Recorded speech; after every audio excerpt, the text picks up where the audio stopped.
Good afternoon, and it's Lilia from Heal Scotland and Scotland's Wild Medicines. And today I've got with me the healing rebel herself, Jen Wilson. Hello, how lovely to see you. It's been far too long. I How know you? it has been far too long. Ah. Yeah. So you have obviously you're coming to the festival. I am so appreciative and grateful and delighted that you're coming because I know you'll love it too. And also for taking the time this afternoon because I know you're a bit like me, juggling a lot of different hats and taking a space in the day where you can actually just enjoy a chat. So let's start with your own before we start talking about what you're bringing to the festival. But because you have got lots of skills, let's just talk for people that don't know you about your own healing journey, which has been pretty extreme. It's so good to see you looking so well because, oh my God, there was times I was like, oh. You've seen me in the pits of hell. Yes, absolutely, absolutely. Yeah. So my healing journey, I suppose, has started in March 2017. So it was just 7 years just passed when I unexpectedly got diagnosed with Crohn's disease. I had never really had any gut health issues that I'd been aware of. And then all of a sudden, there was these horrific symptoms. I had huge ulcers in my mouth that wouldn't heal. I had severe pain at my rectum, and then I started going to the toilet really urgently. I went to the GP. First GP told me that what was going on in my mouth and my backside weren't connected, which was a red flag to me because I'm like, that's the digestive tract, mate. How do you not know that? Goodness gracious, that's first day in anatomy physiology. Oh, And then I then started having really severe pains shooting up my back. And I went back to the GP, and when I explained my symptoms to him, he straight away was like, I think you've got inflammatory bowel disease. We'll need to do a couple of tests to confirm it. So a month later, I was in hospital, had colonoscopy, and it was confirmed as Crohn's, severe Crohn's colitis because there was ulcerations as well as inflammation. mhm. And for anybody that doesn't know the difference between the two, Crohn's can have inflammation anywhere in the digestive tract from the mouth to the anus. But it's sporadic. It can be sporadic inflammation. Colitis is inflammation that's isolated to the colon, but when it's inflamed, the whole colon's inflamed. And it's more common to have ulcers within ulcerative colitis than it is to have Crohn's, but sometimes you get hit with both of them. So I then went on a journey of exploration while the hospital were giving me horrific medications that were not agreeing with me and causing anaphylaxis and a whole variety of issues. I went on a journey to try and work out how this had happened because I was quote unquote fit and healthy. I was a fitness instructor. I was plant based at the time. I thought that I was invincible. Turns out I wasn't. Um, so I was like, this doesn't make sense. How can I have such a serious problem that when I'm supposed to be doing all these things to look after myself? So I went down the route of what is inflammation, what causes inflammation, and then the sort of the penny started to drop. The missing links from my protocols were really important, like sleep, rest, de-stressing, and and now, like 7 years on, through lots of therapy and doing lots of complementary and alternative therapies alongside some of the medications that the hospital provides, I have learned and come to understand that pretty much my whole life I have lived in sympathetic side of my nervous system. I have been very hyper vigilant, alert. I didn't realise that I was an anxious person until I went for therapy a year ago when I was telling the therapist things that I did, and she was like, you know, that's not normal. Like, normal, what you talking about? So she was like, it's a lot of the behaviours were disassociation, um, and distraction. I was keeping myself busy all the time. I was staying alert. I was staying focused to keep me safe, but actually I was causing a lot of damage to myself. You live and Yes. learn. Yeah, I And mean, then, I think so many people are doing that and don't understand. I certainly did it. You know, you yep. because we didn't understand. You know, it's like being in first gear all day, Mhm. Yeah. isn't it? Mhm. And of course you end up exhausted. Your adrenals get burnt out, literally. Yeah. So then 2 years ago, I ended up having a massive flare, ended up in hospital. I had an abscess in my rectum, and through sort of like follow-up appointments and scans from that, they then told me that I've also got endometriosis. So there is a chance that I had endometriosis before I had Crohn's, but because I was on the pill for 21 years before I got diagnosed with Crohn's, that could have been masking the symptoms, or masking or managing, however you want to look at it, that I didn't know, because now I'm experiencing things that I'm like, well, this isn't a Crohn's flare because all the markers are saying that that's in remission, that that's doing okay. But then I've got these other conditions, and they never affect one organ in your body. Right, Crohn's might be the digestive system, but when I've had flares, I've ended up with inflammation in my skin, in my eyes, in my joints. Mhm. It's just like the whole body becomes inflamed and things like just go skew if. And because I've been told about this endometriosis diagnosis, and I've started looking into this a little bit, and it's like possibly the endometriosis came first, and that then can cause autoimmune conditions. But it's not at the moment classed as an autoimmune condition, but they're thinking it might actually be either a Uh-huh. precursor or autoimmune. It's about inflammation, and you get referred to gynecology, but actually it's not a gynecological problem. Some of the symptoms are gynecological, but it's this tissue is potentially growing through your body and attaching to any organ. I've heard of people that have had endometriosis lesions in their brain. I'm like, that's got nothing. That's like gynecology are no helping you with that. No, absolutely not. But it's all interconnected. You Yeah, know, yeah, that's the thing, and I think that's where, you know, like, how could you possibly say that your mouth and your anus were I mean, it's mental to think yeah, a doctor wouldn't understand there's something clearly going on in the digestive system here. yeah, It's crazy, crazy. yeah. So carry on. So yeah, so there's when when I've been looking into all of these things, all of them are coming back to inflammation. All of them are coming back to chronic stress and not managing your stress, and or ignoring your stress, or Mhm, suppressing the stress, or drinking your way, or taking drugs through to be able to cope with, to manage. mhm. And they cause these kind of behaviors cause harm. And it's how do you then have compassion, and trying to work out how to be compassionate for yourself. And it's like I can give compassion to everybody, like I can cry for everybody, my heart breaks for everybody, but when it comes to me, I need to be stronger.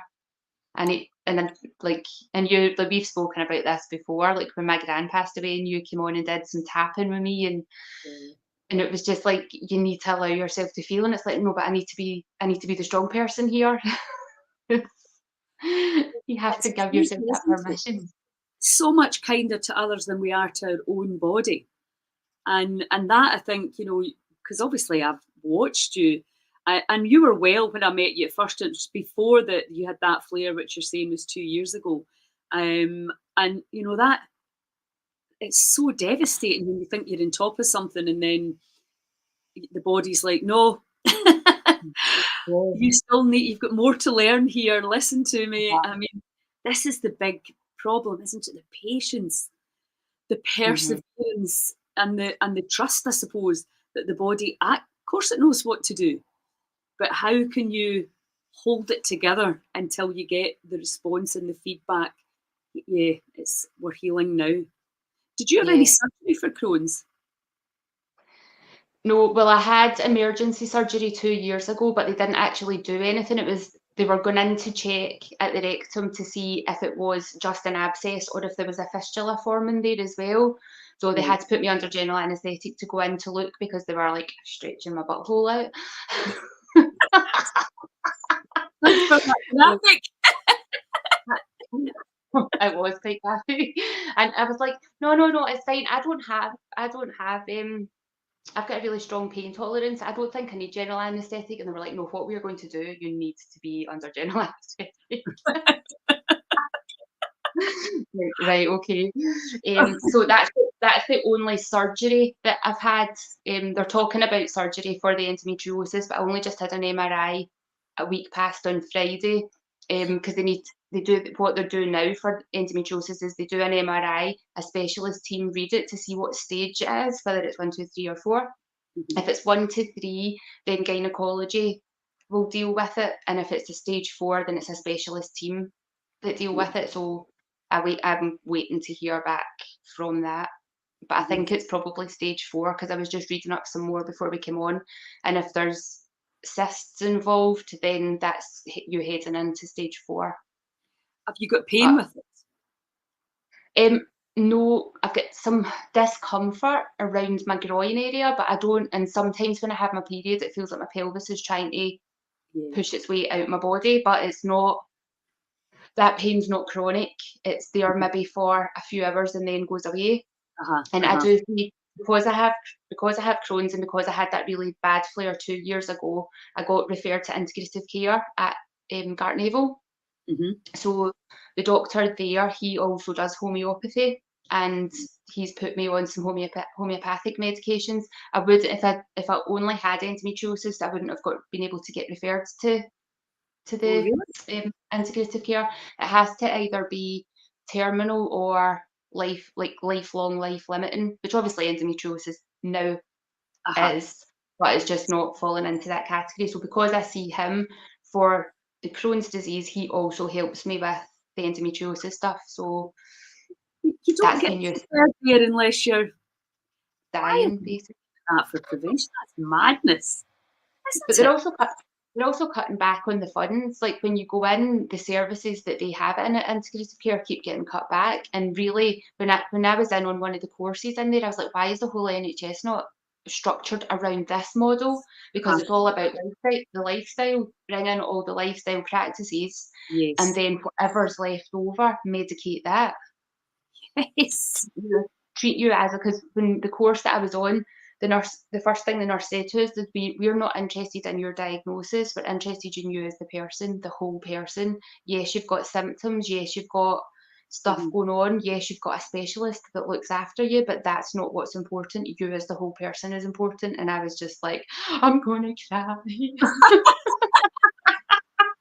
And talking to you as if you are a human rather than in the labels and the concepts and the diagnosis or the prognosis and the fear that can so often go along with Yeah, autoimmune, especially when there's a real lack of understanding as to what actually is going on. yeah, So, yeah, so therefore, like, to be honest, everybody that I end up talking to now, they've gone through hell and back, and that's why they're so amazing at what they do. Because they've learned, I think it's almost quite good when they say, look, there's nothing else we can do. If the pills aren't working or not agreeing with you, you're pretty much left to your own devices and you're forced then to go and look in other yeah, places. And this is from the Heal Scotland perspective. The big thing about the festival is that whether you have got some diagnosis or not, which let's face it, there aren't very many people that don't have now, but that you can come and meet Giovanna Franklin, who's a homeopath. She's amazing. Stuart and Helen from Heartworks with biofeedback and all the different fascia stuff. And, I'm just naming a few off the top of my yeah. head here. And they're going to be around and people can talk to you. People can talk to you because you've been there. You know what it's like, because you lost so much weight as well, and that must have been quite scary. And not even, maybe not so much for you, but all your family around you, because see, when people get thin, everybody freaks right out, Yeah. don't they? Yeah, absolutely. And because I lost like 20 kilos within like 10 days or something like that. It was a huge amount of weight. But that was something that I had learned about learned about at the hospital, the nurse there had said people who are more muscular lose weight much faster when they're unwell, and it's because the muscles are so energy greedy. So your Yes. body's trying to conserve energy. So it's like, right, shut the muscles down, deflate the muscles. We don't want them calling for that energy. And that's why you kind Uh-huh. of shrink up and you look A so survival mechanism. So it's just like, because yeah. muscle's hungrier than fat. So if you Mhm. have a lot of that, then obviously they're going to be like, right, shut everything down while they conserve as much Yeah. energy as possible. So Yeah. can you And take us through a that was a few? lesson. Oh, Sorry. sorry. No, so I was going to say that was a lesson that I learned that when I took that. So the flare that I had 2 years ago, that was my third flare. Between the first and the second one, I had gone back to the gym and I'd done some strength work, but between the second and third, I hadn't. I'd been doing Pilates and yoga, so I had been doing activities, but I wasn't building strength. And then it took me 18 months to recover from that last flare. So it was only towards the end of it, I was like, I hadn't been building strength. I need to get back to the gym. And then it's taken me quite a while to get back into the gym because my nervous system is still freaking out, and my body's going into panic attacks anytime the heart rate starts to go up because it's like, oh my God, is something going wrong here? And I'm like, no, no, no, this is intentional. So having to then retrain myself and how to train myself in the gym so that I'm listening to my nervous system and not just going Yeah. in and going, right, I need to do 3 sets of 10 at all these exercises. It's completely changed how I'm working out, but it's about me building strength in my body so that it's more resilient. Should I have to get surgery or should I have go through another flare, my body will be stronger to start with to be able to cope with it a bit better to come out the other side. Yes, yeah, exactly. And I think this is a thing. I mean, I was a fitness instructor as well, and one of my friends, he's been struggling too because as soon as you start to feel better, you want to train. Yeah. And your body's like that. I need that energy. There's still a lot more repair to do here. Mhm. Do not interfere in the healing process because, and I Yeah. remember Patrick Vickers saying that he had a man with stage 4 cancer on the Gerson therapy, and he just wasn't getting the results. And it turns out the guy was playing tennis 3 times a week, and he was like, "Are you crazy? The body needs all that energy that you're using Yeah. for to heal." And I think that's possibly, if you're not aware of that, and also when you get such a buzz from exercise, if you're used to, being quite physical in your life, it's really hard and can be very depressing not to Yeah. be able to do this. My daughter, she's been struggling for the last few months with it's her vestibular system, and she's like me. She does a lot of things, and I was saying, let's trust me. This is what I deal with on a daily basis with my clients. Patience, Yes. and you're just not getting the result you want. And I think usually, if you get unwell, if it's not anything too serious, you might feel crap, but you bounce back. But when it Uh, comes to chronic autoimmune, no, it can take months and months and even years for people to yeah. get fully well again, and that's not a very nice thing to hear, but it's just I know. the truth. And also, Yeah. I wonder if the body's just giving you enough information so that you're really learning. Like you've clearly understood your nervous system, and I think that's if everybody. I've got a device that I want you to try actually, because Yeah. I'd be really interested to have a look. And it reads into your mind, all the emotional stuff, your body, physical stuff, and your biofield, the aura, etc., and the digestive system and whatever. And everybody that's I've put on it, I think without exception, is having adrenal fatigue. Mhm. And Yeah. When I I think there's probably other things in the atmosphere causing that as well, and maybe it's a collective shift in consciousness. I Mhm. think we can guess as to what's Yeah. causing it, but sometimes I think we just have to accept, right? We can do the things that we know help, and then Yeah. we And just I think when you get caught up in the story of this is causing us harm, that's causing us harm, blah blah blah, that then causes more stress, which then is pumping out more adrenaline, more cortisol, frazzling you even more. And it's just like, oh, sometimes you just need to let it go and be like, "Are you okay? yeah, What I can know. I do to heal and protect myself?" Uh-huh, I know exactly, and also I think having a little bit of an acceptance. My brother had a horrendous. His life's been destroyed by the COVID jab. He took 3 and he collapsed, and he's really not been right Yeah. ever since. Oh, And he was, I said, in a way, the fact that his balance was so bad, he couldn't run, because I know that's what he'd have tried to do. yeah. And his heart rate was way up over 100, and I'm like, you're actually still alive because you're not able to exercise, but oh my God, it's been so hard for him. And also Mhm. a man, you're physical and so used to Yeah. being able to, and really judging the body, so Mhm. badly, and feeling a wee bit better, and then wanting to do stuff, and then, in your bed again. And his story's so common for so many people right now, and Yeah. it's that whole thing about just being able to see the body like the way you would see your pet or your friend. It's just like, God, you just need a lot of love and care right now until we can nurse you back to Mhm. health or whatever. Maybe it's a new norm that you have to adjust to, especially Yeah. when you get older. It's just like, well, okay, well, that's fine now. I'm not going to do an 11-hour hike, but that's okay. I'll do a Yeah. 5-hour one Yeah. instead, you know? So, And that journey as well, like that's a whole journey of grief that we need to go through that's not really it's not talked about properly. One of the nurses at one of the IBD team did say to me at one point, she's like, you have to just grieve your old life. And she just said it so flippantly and then moved on to something else. And I was like, what do you mean? Like, what does she mean by that? How do you grieve? Like, how do you grieve your own life? Like, before that, I had only ever thought about grief as being when somebody passes away. It's not about your own personal experience of I will never be able to do some of the things that I used yes, to do. I know. And even as we age, have to go through that. I've got clients in their Trust 60s me. who don't have any health conditions, but they're like, oh, my body just doesn't work the way it did when I was 20. And I'm like, oh, that's okay. Neither does mine. Look in the mirror and I see all the cracks and all that, and you're just like, "Oh God, yeah, you are getting older." It's Yeah. mad. And It's just that then comes down to that compassion as well. Just like, it's moving out of resistance of what is. And the mhm, more we can just accept today how you look, yeah, how you feel, what's there, that's the most healing thing we can do for the body.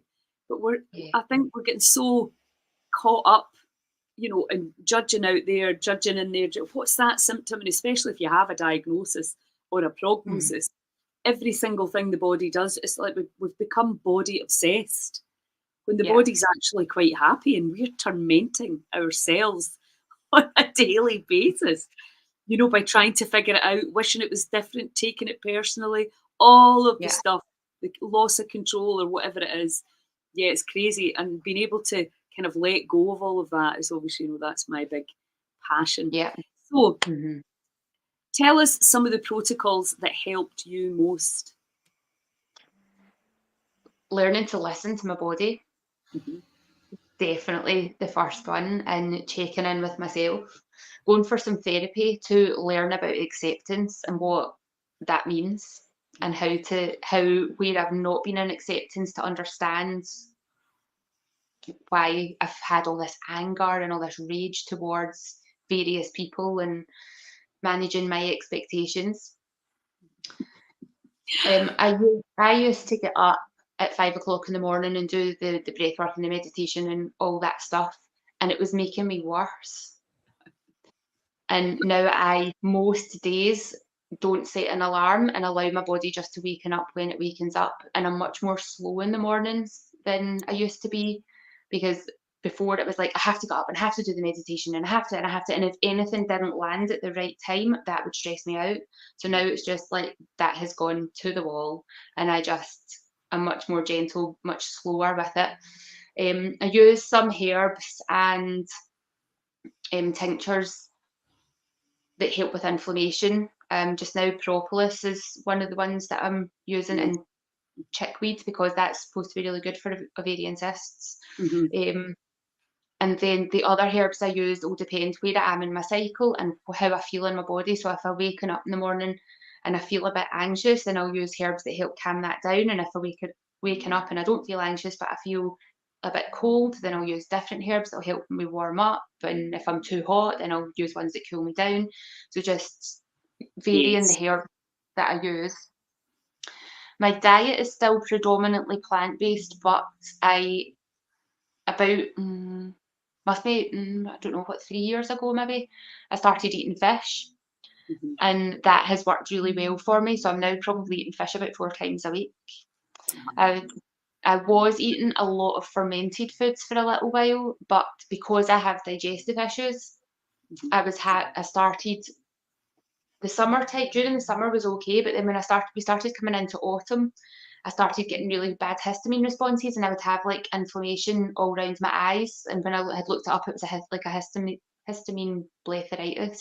So I had to pull back on the volume, but I did do what I do and went full in, having fermented foods for breakfast, lunch, and dinner, and a whole plate of like a dinner plate of ferments.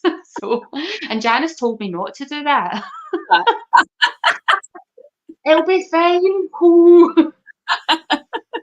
So I pulled that back. I maybe have about 2 or 3 portions a day, and then just depends on where I am in my cycle. Because at ovulation, I'm definitely more sensitive. But I read that there was something to do with estrogen makes you more sensitive to histamine, and the histamine when it's too high makes you produce more estrogen, which then is a wee vicious cycle of Mhm. a problem.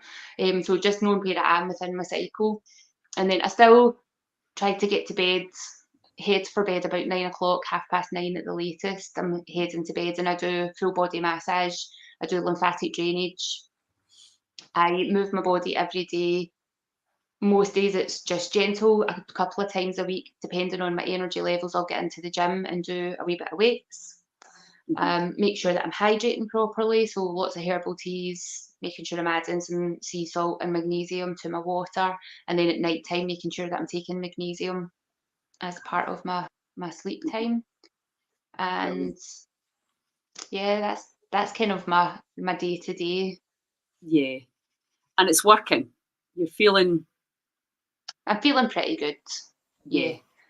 Sometimes a Which wee thing comes up that knocks you off kilter because you're like, oh my God, what's this? And then you start getting health anxiety, and then you have to calm yourself back down and be like, it's fine, it'll all be fine, just yes. chill out, look after yourself. Well, that's the reality, isn't it? It's it's like I always say that to people. You can get the gardener in, but then if the gardener goes away home, and then you're left to tend it, Yeah.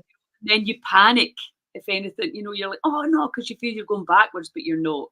The body's Yeah. still, that Yeah. it's such a phenomenal, fascinating thing. The body. So tell Uh, us what you're going to be doing at the festival. I am going to be doing a posture reset Pilates class. So Fantastic. posture is vitally important. I saw when I was looking through the Heal Scotland page today, the April's going to be the lymphatic drainage, doing the big six, because Yes. that's something that I teach in my Pilates class, because Ah, I brilliant. did the training with Dr. Perry. Right, brilliant. That was the training that I did the lymphatic drainage stuff with. So your lymph can't flow properly if your posture's all slumped. Your blood can't flow properly. You're not getting enough blood and oxygen into your organs if you're all hunched forward. So it's how do we open this up? And for some people, just being able to open up their posture and stand taller makes them feel so much better because they're getting more oxygen around their body, they're getting the nutrient rounds, they're detoxing properly, their mood is lifted. Like if you're slumped over, all the work that you're doing isn't going to get to do its proper job until you can come up Yes, here and open up. So it's just yes. freeing Pressed. the Yeah. tight part and then strengthening the weaker parts to give you better posture and just better awareness of your posture. How do you walk? How do you stand? How do you sit? If Uh-huh. everything's here, then you're never going to be able to feel better. So how do we bring that up and just have more awareness in that? And when you have the awareness, that's when you can start to make changes. Yeah, exactly. It's all you've always got to the awareness is the first step, isn't it? Yeah. Yes. Fantastic. And listen, for anybody listening that wants to get in touch with you, what's the best way to do that? I better I adjust my posture.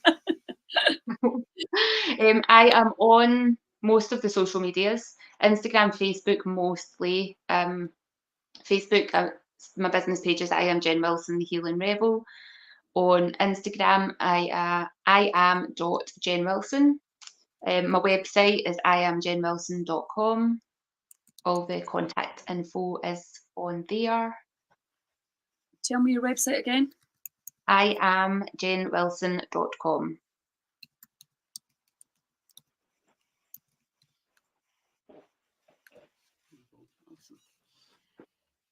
Great stuff. Yeah, so that's awesome. I'm look forward to seeing you, and thanks again for helping me to heal Scotland. I'm so delighted to be part of the journey. Aye, fantastic. Right, I'll see you in 2 weeks. 2 I, weeks well, of I can't Friday. believe. I know. Hope it warms up. Well, it's up the temperatures to go up to 14 degrees. Sunday, Happy Monday. days. Sunshine. Happy Yeah. days. Awesome. Thanks a million, hun.